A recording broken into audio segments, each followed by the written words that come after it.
You're listening to another episode of the Just Go Bike podcast. That's AKA Murph. And that's AP. And this is the podcast where we talk about cycling just for the fun of it. With tales from all over the nation, come for the bikes, stay for the fun, and leave with a smile. Well, hello, Murph. Well, hey there, AP. Listeners, this is a special treat. We're actually face-to-face podcasting together. Yeah, we're so excited to be together, and I apologize in advance if you hear any dog sounds in the background. Yeah. My dog Bart is here with us today. Yes, he's currently snacking on some peanut butter in a Kong, so let's hope that it continues. But All right. anyway, here we are together, and okay, last episode, I told you a little bit of story about the plum crazy and about the plum trees on the Cedar Valley Nature Trail. Yeah. Well, I have an update for you. Thank God, because I've been holding my breath for a week now. Yeah. Well, it's not a good update, though. Oh. So Dana and Steve went to be plum crazy and pick the plums so they could make their plum crazy jam, and somebody beat them to it. Oh. So if we should not have talked about I it know, publicly. If there's a listener on this episode that heard the story and got on their bike and went and got all the plums, I'm so sad. Well, first of all, don't tell Dana and Steve. You can tell us, but don't tell them because it's our secret now. Yeah. And he did say there were some that were not, like he'd have to bring his ladder in and put on his special clothes so he would go through the weeds. So there are still some plums there, but I don't think you and I are going to get some plum crazy this fall. I'm just heartbroken. Okay, so now let's talk bikes for a second. Okay. Other bikes. Yep. I mean, that was on a bike trail, so that is also bikes. But okay. Fall Ride registration is open. Like, seriously, you guys, if you're listening to this right after we post it, it is almost September 2023. That's right. Yes, and the Great Iowa Fall Ride is September 16th, so it's right around the corner. Are you going? You bet your bottom dollar I'm going. And I think someone else we know might be going as well. Well, I'm going. Exactly. Yeah. Yeah. And what's fun about that is it happens on a Saturday. It's going to be amazing. I think you'll probably tell us a little bit about it. But the very next day, I leave for South Dakota so that I can bike the Mickelson Trail. Yeah. That's awesome. I'm pretty excited about it. You have a stacked September. I do. I do have a stacked. Yeah, I do. But all this biking. Yeah. Anyway, so tell us about the Fall Ride. So the Fall Ride is a little different this year in that we start at the RAGBRAI office at 501 Scott Avenue. Okay. It's all online. You can find it at the RAGBRAI website. But we start at the RAGBRAI office, and then we'll ride to Cumming, Iowa, and then we'll ride back to the RAGBRAI office. So we're kind of flipped it around this year, where we start at the start. Well, sure, it's all kind of different, but it works really nicely. We have a special parking arranged, and then when we start from the office, we're going to have breakfast for you as a part of your registration. Oh. And then when you get back, we'll also have either lunch or dinner, depending on when you get there. We'll call it what you'll call it. Sure. But it's going to be really awesome. It's going to be tacos by 99 Counties, who you may remember from the ride. Oh, yeah. Yeah, and we'll have another sneak preview on that, so I won't get into it too much. Right. But it's going to be really cool, and we're going to have all sorts of refreshments along the way. And I mean, it's just going to be a good time. September is an awesome time to ride your bike in Iowa. Yeah, yeah. And I was just talking earlier to somebody, like September in Iowa is awesome because it'll either be 90 degrees or 50 degrees or somewhere in between. But I can't guarantee you, but I would guess there's going to be some like beautiful fall foliage, and it will just be a beautiful day. It was funny because now don't make fun of us. We were trying to plan our outfits, and I'm like, well, could you wear long sleeves? And you're like, I like how you think it might be cold enough to wear long sleeves by then, but you never know. Yes, exactly. So anyway, I'm looking forward to it. I hope you join us. You can find more information about it on the RAGBRAI.com website or on Facebook and Instagram. We have a Great Iowa Fall Ride page. Yes, and I am currently registered, so listeners, you will see me there as well as AP. Yeah. Okay. So, along the same lines with RAGBRAI, what's going on now? I know we talked about the whole lost and found thing, and I assume you guys are going through inventory so that you can get the online store back open, but I know there's something else that you want to share. That's right. So for RAGBRAI, this time of year means we turn the page. My calendar year for 2024 has just begun. Wow. I know. So this is the 3 months of the year where I never remember which date to write on my checks. I guess I don't write checks anymore, but when you have to date stuff, I put, is it 2020? I have to scribble out the 4 and put a 3 over the top of it. Anyway, we have begun working on the RAGBRAI logo for 51. Ooh. Yeah. So I can say no more, but it's in the works. You don't want to give us a hint? It's cute. Oh. Okay, not cute. I mean, it looks really good. Is there a date set when you will reveal? I don't know if we've officially set the date, but it's traditionally around Halloween. It's the end of October usually. Okay. So get through the fall ride and then look forward to the logo. Okay. I am definitely looking forward to that. Yeah. And I'm looking forward to a cooler 2024 RAGBRAI, but I know that we can't control that. Well, Pippin's working on it. He promised. So okay, awesome. Okay, so I know it's not May 16th. We're nowhere near May 16th, but do you know what May 16th is? Delightful spring day. Possibly. But more importantly, it's National Unicycle Day. I wasn't going to pretend like I knew that. And that's a segue into today's episode. So you may or may not have seen two young men, one's 13, one's 16. They rode their bikes all the way across Iowa on their unicycles. Wow, that is so cool. Yeah, and there was a couple other guys that did as well, but Alex and Chester are on this episode to talk about their experience of riding their unicycles across Iowa with the hills and the headwinds and the heat, all of the things. It's an awesome episode. I mean, imagine. I mean, you haven't hard enough time on a traditional bicycle. Yeah, I know. I mean, all the respect to those kids. Yeah. So I thought we would make a couple minutes and some fun facts about unicycles. Okay, yeah. So I have a couple of them queued up here just by chance. I will say my first fun fact is I've never been on a unicycle, nor do I think I'm capable of being on a unicycle. How about you? I have ridden a unicycle. What? Yeah, but it's very difficult though. Yeah. So I've only done a couple pedals. Okay. And falling on a unicycle is not fun. So I have given up my unicycle career. Okay. What other fun facts do you have? Okay. So the original patent for the unicycle was filed way back in 1869. Whoa. By inventor Frederick Myers. And he called the single-wheeled contraption a velocipede.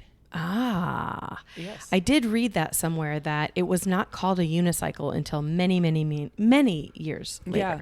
Well, you know, who needs to define it when there's not that many kinds of bikes out there, you know? Yeah, you're right. Yeah, you're right. Yeah. So, okay, something else that's cool. There is a huge, I don't want to call it underground because it's not underground, but there's a huge unicycle community that so much so that they actually have multiple conferences a year. Oh my gosh. One of them's called Unicon. Which I would love to go there. Like, do you think everyone's just unicycling around, like, to all the different booths? Oh, I guarantee it. That'd be amazing. And then there's also one in, I'm assuming in Europe, called the Eurocycle. So those are the biggest. Amazing. Well, look at them. I love that. So the Unicross All-Terrain World Championship is the best of the best as far as unicycle races go. I mean, and any unicycle race would be a treat for me. Oh, yeah, for sure. So in the all-terrain, as indicated by the name, they race across all-terrain obstacle course at the International Cyclocross Championship. Okay, I can't imagine cyclocrossing on two wheels, much less on a unicycle. You know what I mean? Like going over obstacles or just balancing and having that feeling of racing. It's all about the balance, Murph. I know. Okay, speaking of balance, I'll do one more, you do one more. Okay.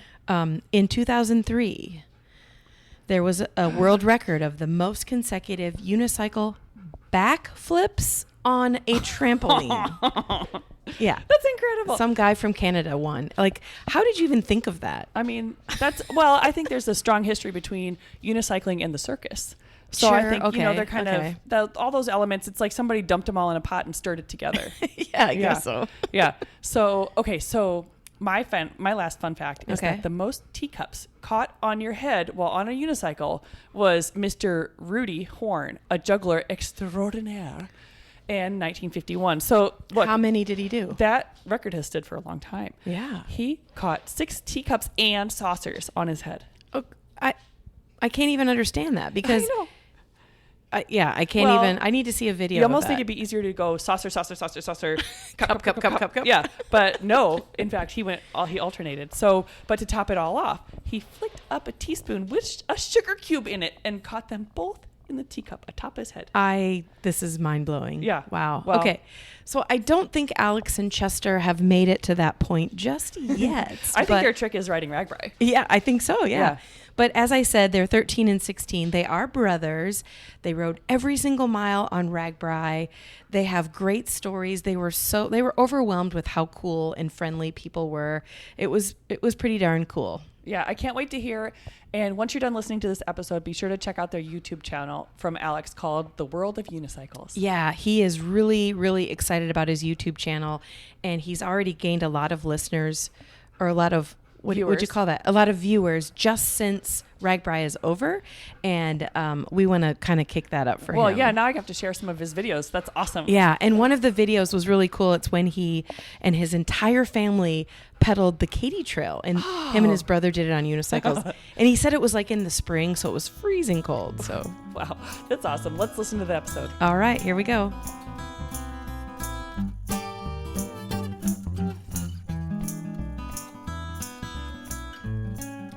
Well, a big welcome to Alex and Chester Heinck. How are you guys doing? Awesome. We're doing awesome. How about you? Really good. And so listeners out there in Just Go Bike podcast world might not know the name Alex and Chester, but most of you are probably going to know who they are once we start talking about how their RAGBRAI experience was. So are you guys ready to tell the world? Yes. Oh, definitely. Okay, so, and actually, Andrea and I talked about it in our intro. You guys chose to ride unicycles across the state of Iowa, and I got to see you almost every day cruising along on your unicycles, which was really fun to see, and everyone was so friendly to you. So I'm happy to have you on the podcast to kind of tell us your version. Mm-hmm. So before we start talking about unicycles, will you tell the listeners where you're both from and maybe like how old each of you are? I'm Alex and I'm 16 from Carbondale, Illinois. I'm Chester and I'm 13 and I'm also from Carbondale. And are you guys brothers? Yes. Okay. So at some point in your lives, you're now 13 and 16. At some point in your lives, you decided that 2 wheels was too many. And so you started riding unicycles. How did that happen? So it was a summer day and I was trying to find something to do. And I found a unicycle and decided to learn how to ride it. And I got better. I pushed off a dumpster and tried to just see how many pedal rotations I can get until I got the hang of it. But the unicycle broke after Chester learned. And yeah, we threw it away. I then got a unicycle for my birthday a couple of years later. And that's really when it started to unfold the niche. Yeah. The niche of cycles. How about you, Chester?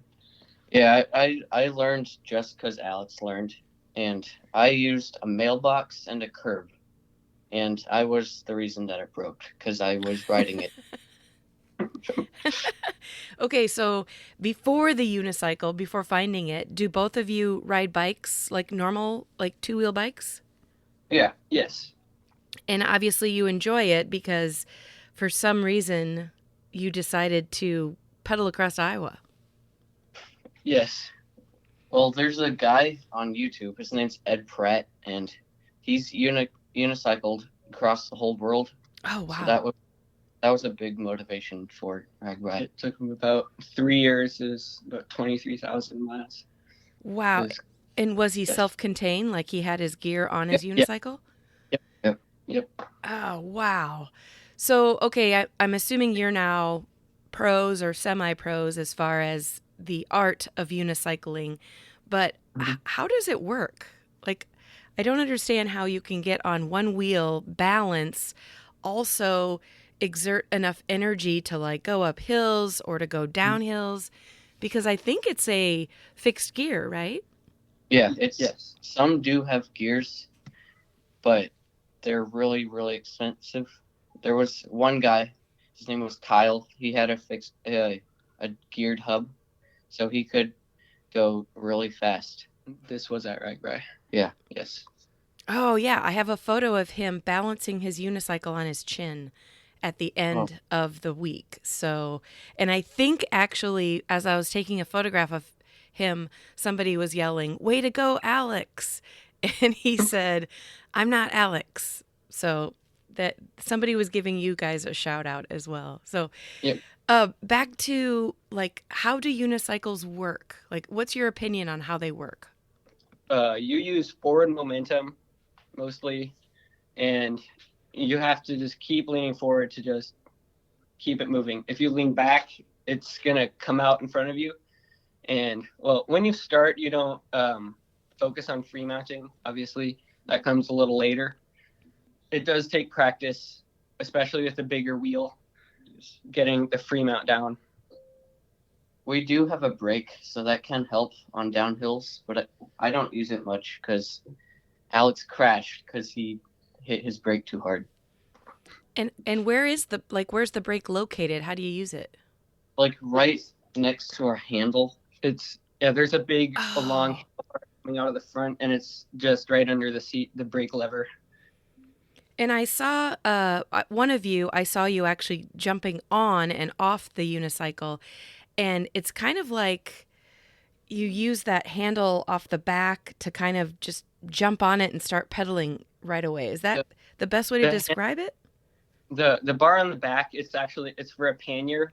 It was completely unnecessary for RAGBRAI. Maybe the balance, but like you use it for a pannier.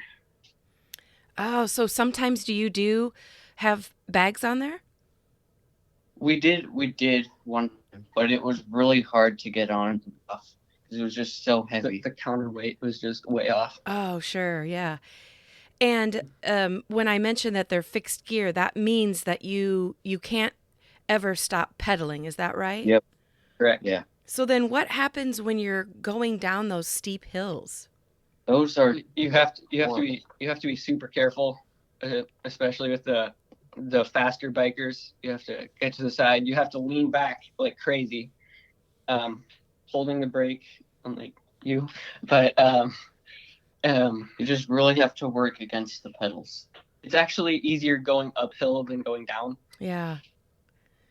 Yeah, that's when we would pass everybody, actually, is when we would go up hills. Well, I guess you don't have an option to downshift, so you just have your momentum of your one speed, and you just have to barrel through, right?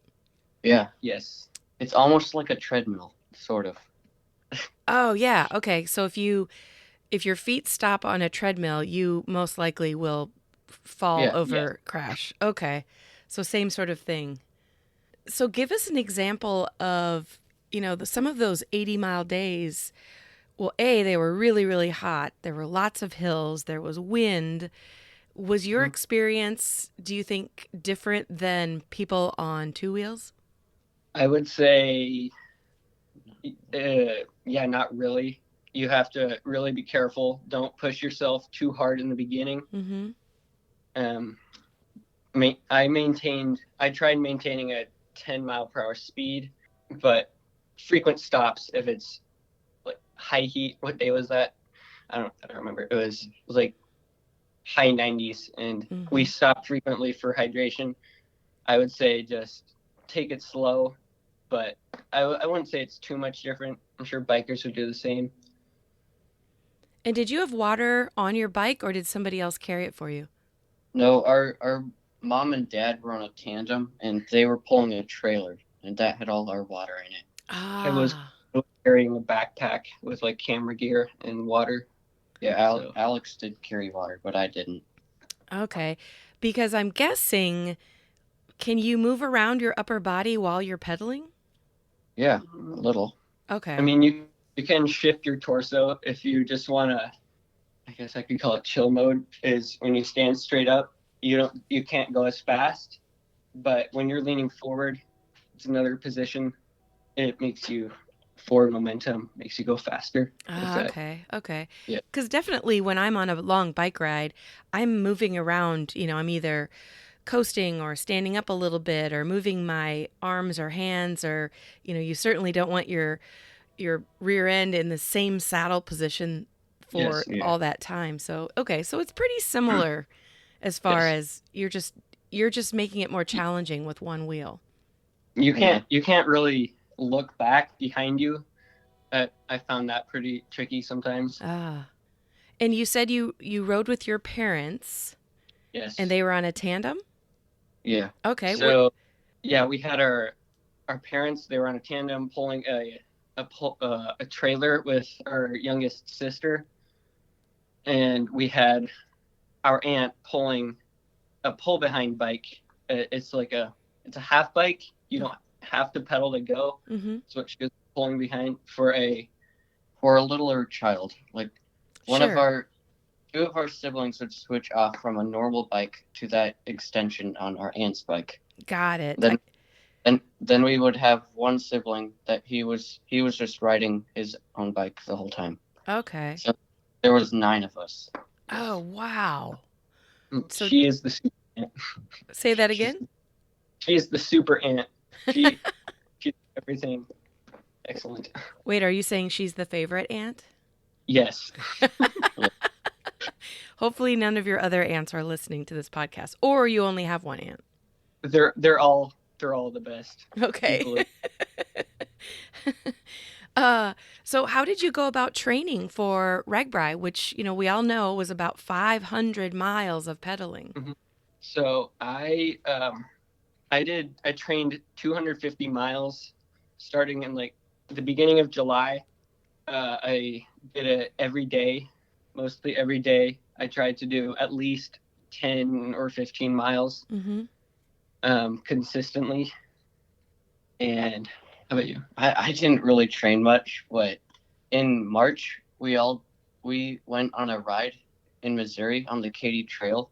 We went 170 miles in 4.5 days, something like that. Yes, beginning of March. So that was pretty much my only training.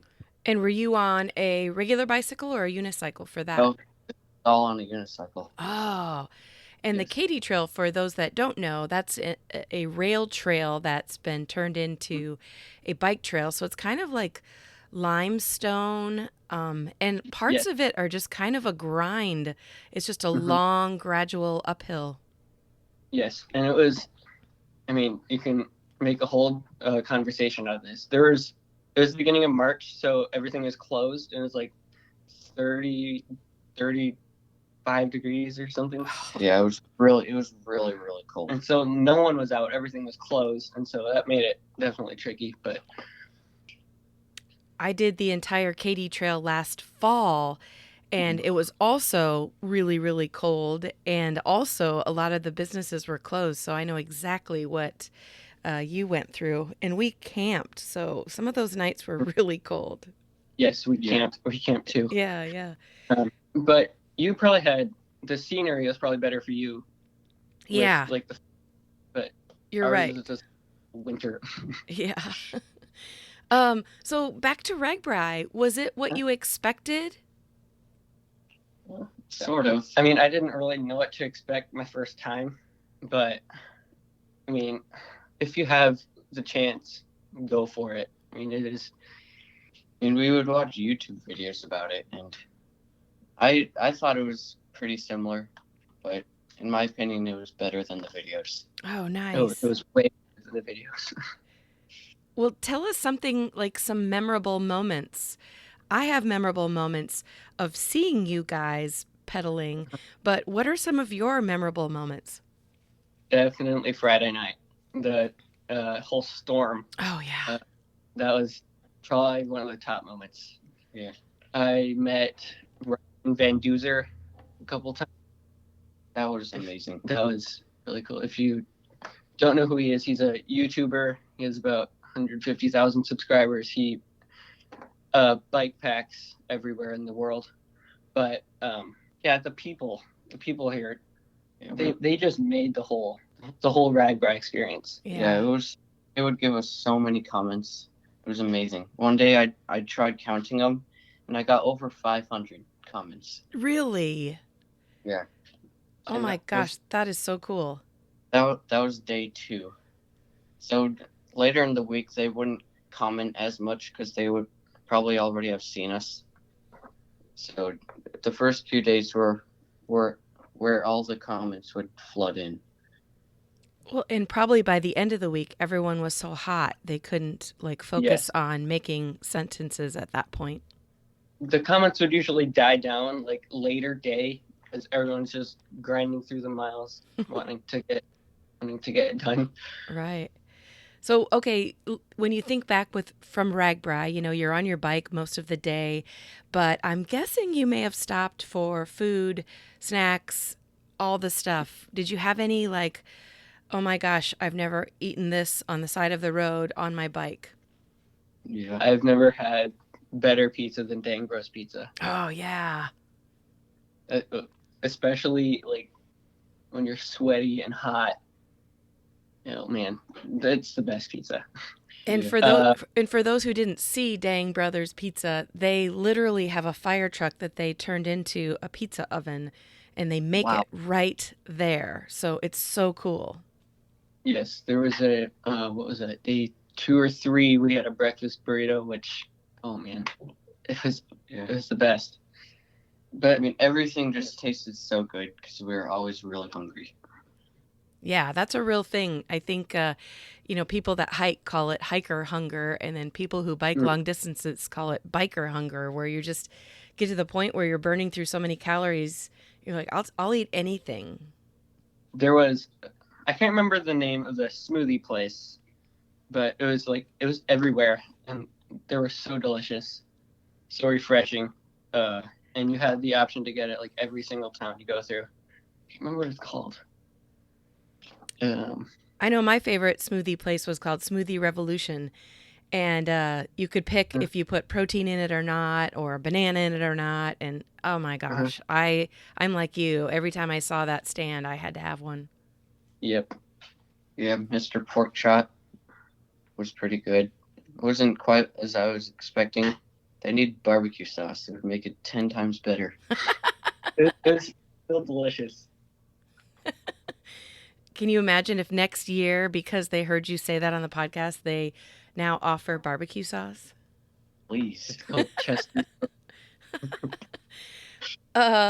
Tell me what you thought of the super, I mean, you live in Illinois, so you already know what it's like to be hot and humid and surrounded by cornfields. But tell us how you felt about the heat.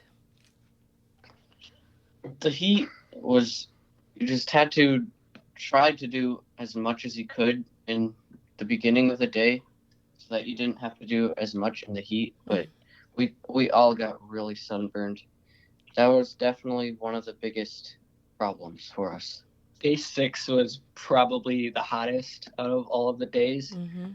It was near the end where you had to stop every time there was water on the side. Yeah. I mean, it was... Free water was always our favorite thing. Yes. Yeah, there were lots of opportunities. And I think one of my favorite things about RAGBRAI might have been on day 5, where as you were coming into the towns, a lot of the homeowners would have their hoses or sprinklers or squirt guns. And it was amazing to pedal through that. Those were awesome, especially with the massive fire hydrants. Yes. Just sprouting water was just amazing. Des Moines World Record Day, they had a bunch of those fire hydrants.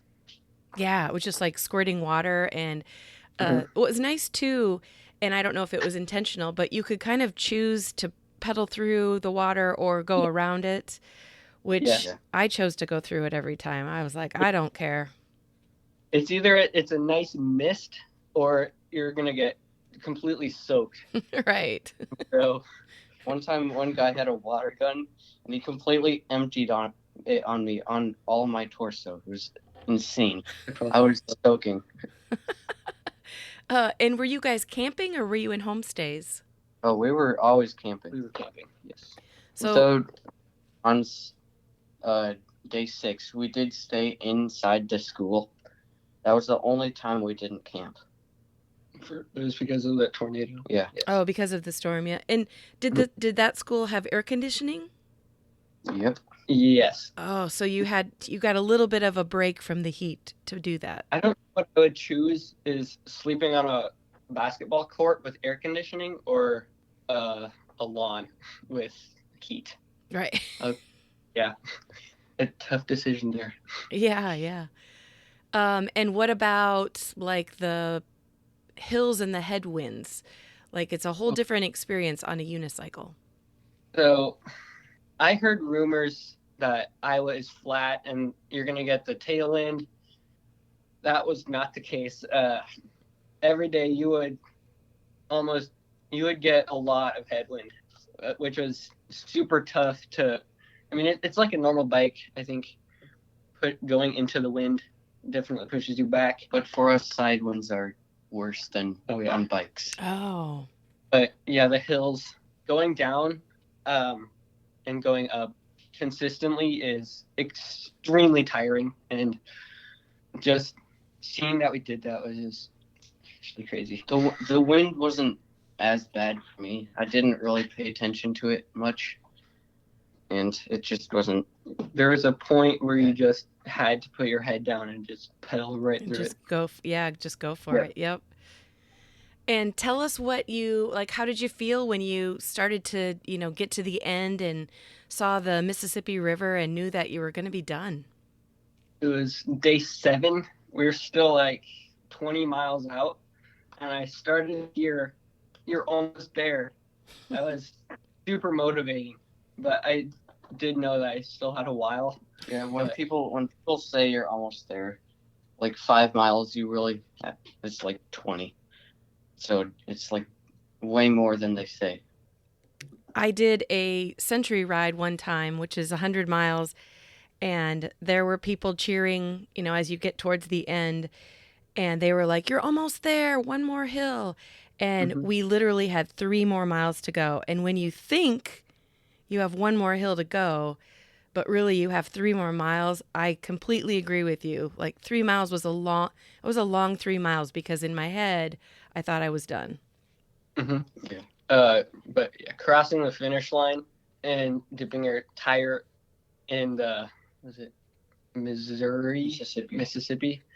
It's such a memory. Like the last 10 miles, I was trying to go as fast as I could. But it was like the last 5 miles. It just felt like it was crawling by super slow. And were you able to get to the river with the whole family, or at least with you two together? I was the last one there, and they were waiting for me. Oh, cool. So I didn't see the group. I mean, we rode together in the starting town of day 7, but I just went on ahead and didn't see them until the finish line. I was like 45 minutes ahead.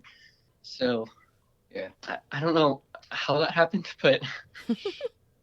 Now that you've finished RAGBRAI, especially like as a whole family, which is so cool, yes. Do you think that you would advise somebody else to try it? Absolutely. It's awesome. You just have to go for it. I mean, it doesn't matter if you train for 7 months or just a couple weeks. You just have to do it. It'll be so worth it. Even if you just do it a day, it's awesome. That was the most asked question, if we were doing the whole thing. Well, yes, we got that hundreds of times. Well, wait, did you do the whole thing? Yes. Of course. Yep. That is so awesome. And were your siblings able to complete the week too? Yep. All of us did it. That's crazy. Yes. In a good way. That's crazy in a good way. It's just crazy we did it on unicycles. Yeah, I had no faith that we would be able to finish, because we couldn't even do the whole Katy Trail, and that's half of what RAGBRAI is. So that just gave me barely any hope for RAGBRAI. It's just 1 mile at a time. You don't have to go fast. And the nice thing about RAGBRAI is there's so many other people to kind of people watch and there's so many opportunities to stop and take a break. So sometimes, the miles click away without you even realizing it. And I found out that like interacting with people, it made the miles go by faster. I was in a conversation with one of the Air Force guys. I rode with him for like 15 miles. And it went by so fast, which when you're not interacting and you're just by yourself, it crawls. Yeah. It just crawls. Well, and your mind starts to think, oh my gosh, what am I doing, or why am I doing this? Yeah. Yes. But when you have somebody with you, like, that Air Force guy, you can start chatting about whatever. Well, if somebody wants to kind of see some of your story or some of your photos, do either of you have a social media account you want to share? I have a YouTube channel. It's called World of Unicycles. And I have Instagram, which it's also World of Unicycles. And Facebook, which is just my name, Alex Hynk, Hyink. Okay. And I'll put links to those in our show notes. Okay. So the big question, do you guys think you'll keep on riding unicycles? Oh, absolutely. Absolutely. Yeah, we ride them around town all the time. That is awesome. And any chance you'll upgrade to like a geared unicycle? Eventually, yes. Hopefully. And how about RAGBRAI? Do you think you'll do RAGBRAI again? Oh, yeah, definitely. Well, anything else that you wanted to share with listeners that maybe I didn't ask? If you want to ride unicycles, go for it. Don't say, just do. It doesn't matter how old you are. It really doesn't. It takes practice, but consistent practice gets you, I guess, across Iowa. I think, okay, so when I'm riding a bike for a long distance, sometimes I get into a groove where I'm just thinking about other things, trying to solve the world problems. I'm not really focusing on my feet moving around on the bike.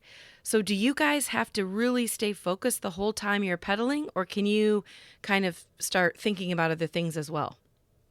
Not really. I mean, we've practiced so much that we just don't really have to focus about balance and our feet. You have to pay attention to where, like, if you hit a bump, then you're gonna definitely crash. But you need to definitely avoid as many bumps as possible. That's what I pay attention to the most. But I've gotten to the point where I can have a nice, steady conversation with somebody while riding. Well, both Alex and Chester, thank you so much for coming on the podcast and kind of sharing your story. And I loved seeing you guys every day out there just pedaling your hearts out just like the rest of us. Thank you for having us. Yes, thank you.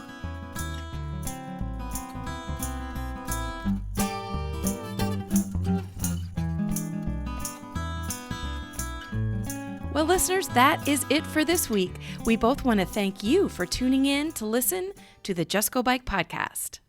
And if you'd like to contact us with a comment about the podcast, or maybe you have a topic in mind, you can reach us at justgobikepodcast@gmail.com, or you can also follow us on social media at Just Go Bike on Facebook, Twitter, and Instagram. Please rate, review, and subscribe to this podcast, especially if you're a fan.